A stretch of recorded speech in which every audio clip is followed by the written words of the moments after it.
నమస్తే అండి. నేను మీ రామకృష్ణ నిహాన్. ఆస్ట్రో న్యూమరాలజీని అందరూ ఎలా ఉన్నారు? మకర రాశి, కుంభరాశి, మీనరాశి, వృశ్చిక, కర్కాటక రాశులు. మీకు తెలుసు కదండి. ఈ మకర, కుంభ, మీన, వృశ్చిక, కర్కాటక రాశి వారికి ఏలినాడు శని ఒక 3 రాశులకు నడిస్తే, అర్ధాష్టమ శని ఒక రాశికి, అష్టమ శని అనేది కూడా మరొక రాశికి నడుస్తుందండి. ఈ ఏలినాటి శని ప్రభావంతో ఉన్నప్పుడు 2024 సంవత్సరంలో వీరికి ఏలినాటి శని ప్రభావం అనేది కూడా చూపెడుతుంది. శని ప్రతి రాశి చక్రంలో రాశిలో 2.5 సంవత్సరాలు ఉంటాడు. తన సొంత ఇల్లు అయినటువంటి మకర రాశి, కుంభరాశి ఇవి వాటి స్థానాలకు ఒక్కసారి విడిచిపెట్టినటువంటి స్థానానికి మళ్ళీ తన కక్షలోకి రావాలంటే సుమారుగా 30 సంవత్సరాలు పడుతుందండి. ప్రతి రాశి అంటే మకర, కుంభరాశిలోకి శనీశ్వరుడు రావాలండి. చంద్రుడు అనుకోండి 30 రోజులకు ఒకసారి వస్తాడు. సూర్యభగవానుడు అనుకోండి సంవత్సరానికి ఒకసారి వస్తాడు. గురువు అనుకోండి 12 సంవత్సరాలకు ఒకసారి వస్తాడు. ఇట్లా కొన్ని గ్రహాలు కూడా అవి వాటి యొక్క స్థితిగతులు అనేది కూడా చాలా కొన్ని టైం తీసుకొని వచ్చేటువంటివి ఉన్నాయి, కొన్ని లేటుగా ప్రాసెస్ అయ్యేటివి ఉన్నాయి. త్వరితగతిన వచ్చేటువంటి గ్రహాలు కూడా మనకు చంద్రుడు త్వరితగతిన వస్తున్నాడు. అంటే ఒక రాశిలో కేవలం 2.5 రోజులు ఉండే ప్రయాణ కాలం కొనసాగిస్తాడు. 2.5 రోజులకు ఒకసారి, 2.5 రోజులకు ఒకసారి ఇట్లా ఆ యొక్క స్థానం అనేది కూడా మారుస్తూ ఉంటాడు చంద్రుడు. ఇప్పుడు ప్రజెంట్ ఏంటంటే మకర, కుంభ, మీనరాశి వారికి ఏలినాడు శని నడుస్తుంది. ఎంతో మందికి నేను చెప్పానండి, ఏలినాడు శని ప్రభావం అనేది కూడా చాలా డేంజర్ అండి. ఏలినాడు శని నడుస్తున్నప్పుడు మన జీవితం అంతా కూడా మనం అనుకున్నట్టుగా కాకుండా దానికి విరుద్ధంగా నడుస్తుంది. మనం ఏలినాడు శని మొదలు అయినప్పుడు మనం ఇల్లు కట్టుకున్నా ఆ ఇల్లు నిలబడదు. ఉద్యోగం చేసినా ఆ ఉద్యోగంలో ప్రమోషన్స్ ఉండదు, పెద్దగా ఎదుగు బొదుగు అనేది కూడా ఉండదు. ఏదైనా వ్యాపారం చేసినా ఆ వ్యాపారంలో లావాదేవీలు ఉండవు, లాభాలు ఉండవు, నష్టాలు జరుగుతూనే ఉంటాయి ఎప్పుడు. ఒకవేళ మనకు ఆ టైం కలిసి వచ్చి విదేశీ ప్రయాణాలు కొనసాగించినా, విదేశాలకు వెళ్ళినా కూడా అంత పెద్దగా ప్రయోజనమైన ఉండకపోవచ్చు.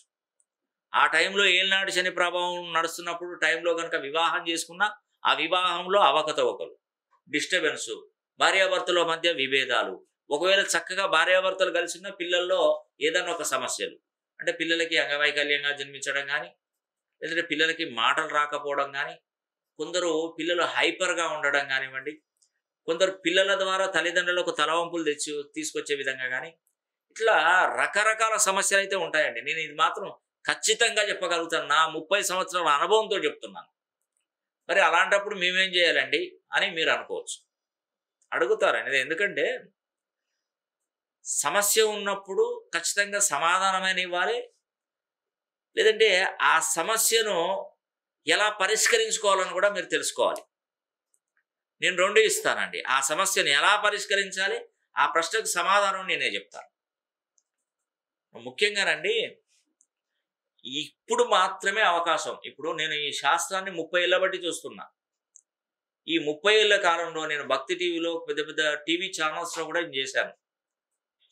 దీంట్లో 30 సంవత్సరాల సీనియర్ అండి, అనుభవంతో ఉంటాను. ఎప్పుడైనా ఇన్ని సంవత్సరాలలో మీరు ఎప్పుడైనా గమనించండి, నేను ఈ సంవత్సరం నర నుండి చెప్తున్నాను, శని హోమం చేయించుకోండి, శని హోమం చేయించుకోండి అని. అంతకుముందు నేను ఎప్పుడైనా చెప్పానా శని హోమం జరిపించుకోండి మీకు మంచి జరుగుతుంది, ఈ యొక్క శని హోమం అనేది కూడా చాలా ఉపయోగపడుతుంది, ఎప్పుడు చెప్పలేదు. అవకాశం వచ్చింది, శని కుంభరాశిలో ఉన్నాడు, లాభస్థానంలో ఉన్నాడు కాబట్టి ఈ సంవత్సరంన్నర నుండి చెప్తున్నాను. ఈ కాస్త 5 నెలలు 6 నెలలు పూర్తయిందంటే శని కుంభరాశిలో నుండి మీనరాశిలోకి వెళ్ళిపోతాడు.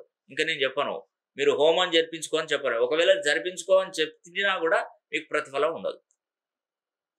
ఎందుకుంటుంది చెప్పండి? అసలు ఏమాత్రం ఉండదు. ఎందుకంటే శని వినతులు స్వీకరించేది కేవలం కుంభరాశిలో ఉన్నప్పుడు మాత్రమే శని వినతులు స్వీకరిస్తాడు. తన సొంత ఇల్లు కానప్పుడు బయటికి వెళ్ళినప్పుడు ఎవరికి హామీలు ఇవ్వగలుగుతారండి? ఇప్పుడు మీరు ఉదాహరణకి మీరు ఒక బంధువు ఇంటికి వెళ్ళారు. బంధువు ఇంటికి వెళ్ళినప్పుడు నీకు అక్కడ భోజనానికి, పడుకోవడానికి నీకు అవకాశం ఇచ్చాడు అనుకోండి ఉదాహరణకి. నిన్ను ఆశ్రయించి నిన్ను గడవాలని వచ్చిన వాళ్ళకు కూడా వాళ్ళకు సపర్యలు చేస్తారా? వాళ్ళకు హౌస్ నుండి పడుకోవడానికి ఇస్తారా అవకాశం? వాళ్ళు భోజనం పెడతారా? అతనే బంధువు. మళ్ళీ అతను ఇంకొకరి దగ్గర ఇంకొకరు వీళ్ళ దగ్గరికి వస్తారంటే ఎవరు ఒప్పుకుంటారు? ఎవరు ఒప్పుకోరు. అదే మన సొంత ఇల్లు అనుకోండి, మన దగ్గరికి ఎంతమంది బంధువులు వచ్చినా ఎక్కడో ఒక కాడ ఓ మూలకైనా పడుకోవని చెప్పేస్తాం. స్థలం లేకున్నా ఈ పక్కనో ఆ పక్కనో ఎక్కడనో కిచెన్లోనో ఎక్కడో పడుకో అని చెప్తాం. కానీ మన ఇల్లు కానప్పుడు మనం ఏదైనా చెప్పగలుగుతామా? చెప్పలేము. అది కూడా ఇప్పుడు శని ప్రభావం కూడా అందుకే ఉందండి. శని ఎప్పుడైనా కూడా తన సొంత ఇంట్లో ఉన్నప్పుడు మాత్రమే మనకు సహాయం చేయగలుగుతాడు. శని కుంభరాశిలో నుండి వెళ్ళిపోయాడు అనుకోండి, ఏ మాత్రం ఉండదు. చాలామంది నాకు కాల్ చేసి, మేము ఇంటి దగ్గర చేసుకోవచ్చా సార్ శని హోమం అంటున్నారు. చేసుకుంటే నేను చెప్పినట్టు చేసుకోవాలి. ఎక్కడేం చేసుకున్నా పర్లేదండి. మీరు ఎక్కడ భగవంతుడు అన్ని దిక్కులో ఉంటాడు. మనం ఎక్కడ చేసుకున్నా తప్పులేదు శని హోమం. కానీ చతుర్ముఖ దిగ్బంధన ప్రక్రియ ద్వారా చేసుకోవాలి. మా దగ్గర పండితులు ఉన్నారు సార్, మేము చేసుకుంటామంటే చేసుకోవడం తప్పు కాదు, అది కరెక్టే. కానీ నేను ఎలా చెప్తే మీరు అలా ఫాలో కావాలి.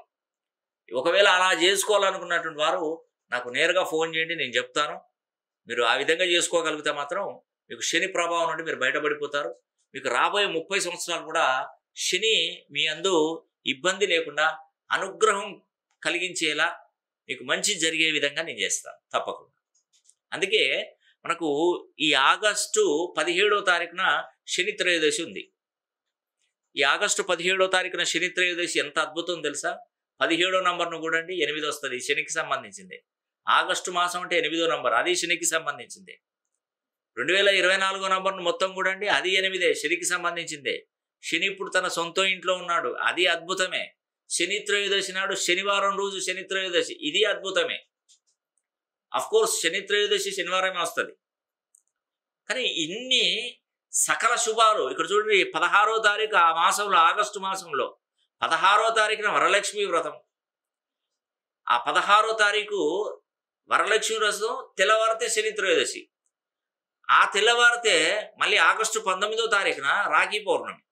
ఈ 3 ఒకటే వరుసలో ఇంత అద్భుతంగా కనువిందు చేయబోతున్నాయి. అంటే పాజిటివ్ ఎనర్జీ అనేది కూడా మీకు లభించబోతుంది. అందుకే మకర, కుంభ, మీన, వృశ్చిక, కర్కాటక రాశుల వారికి శని ప్రభావం నుండి మీరు బయటపడాలంటే ఖచ్చితంగా 17వ తారీఖున శని త్రయోదశి నాడు శని హోమం జరిపించుకోవాల్సిందే.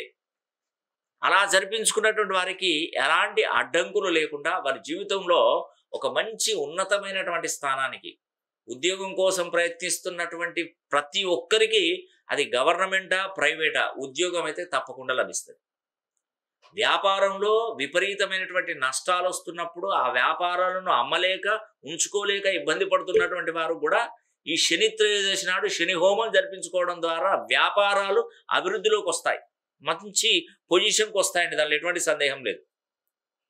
చదువులో పిల్లలు ఇంటర్మీడియట్ తర్వాత ఎంసెట్ రాస్తారు, ఇంక ఇవి ఉంటాయి కదండి, నీట్ ఎగ్జామ్స్ రాయాలి, ఐఐటి ఎగ్జామ్ కోసం ప్రిపేర్ అవుతుంటారు. కానీ ర్యాంకులు రాకపోగా వాళ్ళు ఏదో ఒకటి ఎంచుకొని అటు వెళ్తారు. కానీ అలాంటి వారికి 1 సంవత్సరం లాంగ్ టర్మ్ కోచింగ్ తీసుకుంటే తప్పకుండా శని అనుగ్రహంతో మీరు మంచి పొజిషన్కి వస్తారండి. మీరు వీలైతే ఒక్కసారి అలా పోయినటువంటి వారు 1 సంవత్సరం లాంగ్ టర్మ్ కోచింగ్ తీసుకోండి.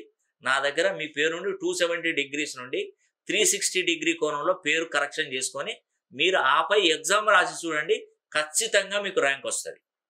ఎందుకంటే సంఖ్యాశాస్త్ర ప్రకారము పేరులో బలాన్ని పెంచుతున్నాం. గ్రహస్థితిగతుల ప్రకారం మీకు ఏదైనా ఉంటే శాంతి జరిపించి దానికి సంబంధించినటువంటి రెమెడీస్ చెప్తున్నాను. బలంగా ఉంటే ఏదైనా సాధించవచ్చు అండి. ఒక రాజకీయ నాయకుడు గెలుపొందాలంటే ప్రజల సహకారం ఎలాగా ఉండాలో, ఒక మనిషి ఉన్నతమైనటువంటి పొజిషన్కి వెళ్ళాలంటే తన పేరులో సంఖ్యాబలం, తను పుట్టినప్పుడు ఉన్నటువంటి గ్రహబలం, ఇప్పుడు నడుస్తున్నటువంటి గోచార స్థితిగతులు మీకు ఫేవర్గా ఉంటే ప్రతి పని విజయవంతం అవుతుంది. ఇది నేను మీకు తెలియజేసేటువంటి విషయం. అది రాజకీయమే కానీ, అది హీరోయిజమే, హీరోలుగా సినిమా ఆర్టిస్టులే కానివ్వండి, వ్యాపారస్తులే కానివ్వండి, చదువుకునే పిల్లలే కానివ్వండి, ఎవరైనా కానివ్వండి, ఉన్నతమైనటువంటి పొజిషన్కి వెళ్తారంటే 200% వెళ్తారండి. దానిలో ఎటువంటి సందేహం లేదు.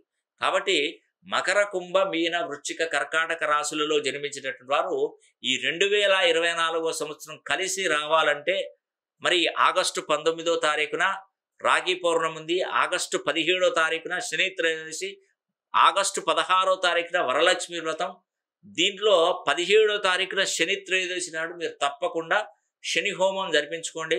ఈ శని హోమానికై మీరు మీ పేరు, గోత్రము మాకు పంపించిన ఎడల శని హోమం జరిపించి దానికి సంబంధించిన వీడియో అనేది పంపిస్తాను. మీరు మా దగ్గరకు వచ్చి శని హోమంలో పాల్గొనని అవసరం లేదండి. ఈ అవకాశాన్ని ప్రతి ఒక్కరు సద్వినియోగం చేసుకోవాలని కూడా మనస్ఫూర్తిగా కోరుకుంటూ సెలవు తీసుకుంటున్నాను. సర్వే జన సుఖినో భవంతు.